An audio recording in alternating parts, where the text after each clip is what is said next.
증권통 투자 업데이터 시간입니다. 먼저 첫 번째로는 개장 전에 중요한 리포트들 함께 살펴보겠습니다. 오늘도 4가지 종목들 준비되어 있는데요. 먼저 첫 번째 종목으로 오늘 유한양행 함께 체크해봅니다. 키움증권에서 리포트 나왔고요. 4분기 영업이익은 46억 원으로 전년 동기 대비 46% 정도 증가하면서 컨센서스를 하회할 것으로 예상되고 있습니다.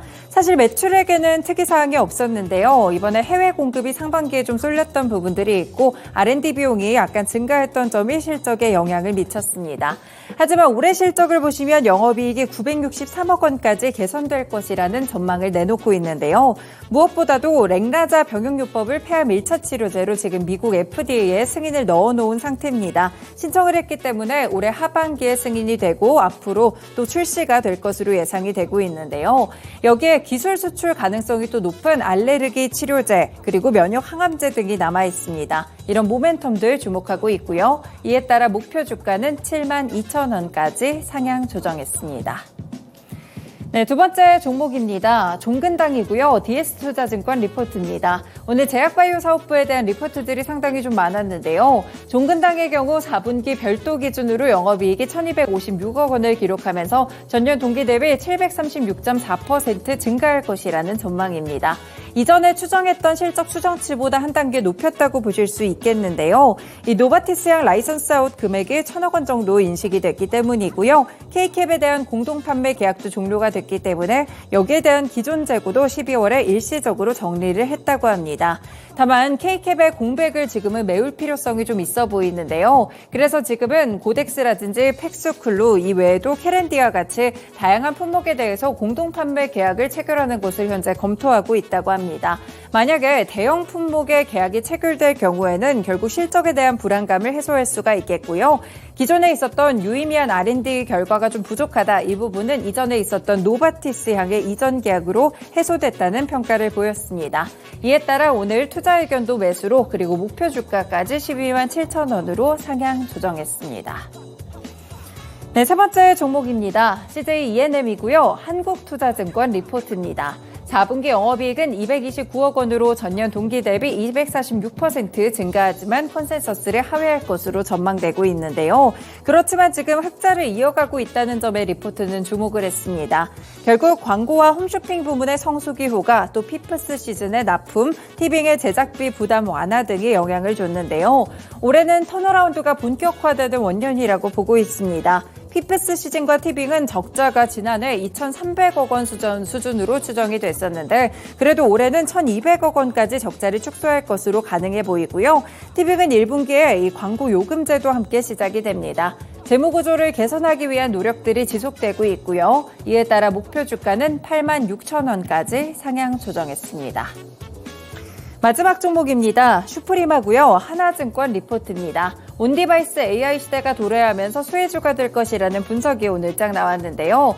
일단 살펴보시면 온디바이스 AI는 외부 서버와의 연결이 필요가 없고 다양한 기능들이 대거 탑재가 됩니다. 자체적으로 기능을 수행하기 때문에 결국 기기 자체의 보안의 중요성이 대두된다는 점을 보셔야 될 것 같고요. 또 제한된 공간에 많은 기능이 있어야 되기 때문에 알고리즘이라든지 모델의 경량화는 필수입니다.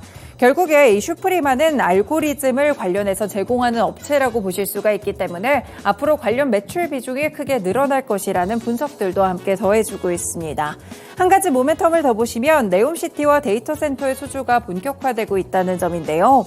네옴시티 산업에서 2030년에 완공 목표를 달성하기 위해서 근로자가 좀 많이 필요하고요. 이에 따라 출입 통제 시스템들도 많이 늘어날 것으로 보이고 있습니다. 얼굴 인식 AI 도입이 늘어나고 있다는 점도 핵심 성장 요인으로 꼽아볼 수가 있겠고요. 결국에는 올해 영업이익 기준으로 208억 원을 기록하게 되면서 전년 동기 대비 60% 이상의 큰 증가가 예상되고 있습니다. 다만 현재 구간에서 목표 주가를 따로 제시하지는 않았습니다. 네, 이렇게 오늘도 중요한 리포트들 개장 전에 먼저 살펴드렸는데요. 다음으로는 주요 일정 함께 보겠습니다.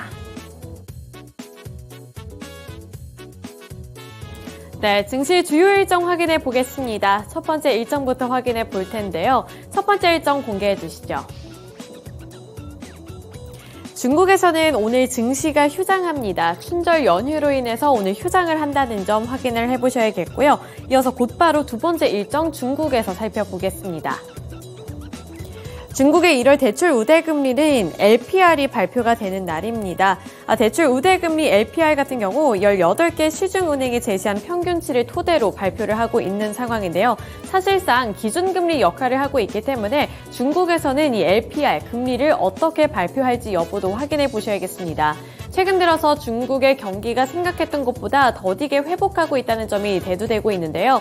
이러한 점에서 중국이 이번에는 어떠한 경로를 택하게 될지 금리와 관련해서 그리고 정부 정책에 대해서도 눈여겨보셔야겠습니다. 네, 이어서 다음 일정 확인해 보겠습니다. 마지막 일정인데요. 이번에는 일본에서의 일정입니다. 일본 은행 측에서는 이제 금융정책 회의를 개최를 하는데 오늘이 바로 1일차가 되는 날입니다. 이 금융정책 회의 1일차에 또 어떠한 내용이 새롭게 제시가 될지도 확인해 보셔야겠습니다. 네, 이렇게 주요 증시 일정까지 함께 살펴드렸고요. 지금까지 증권통 투자 업데이터 시간이었습니다.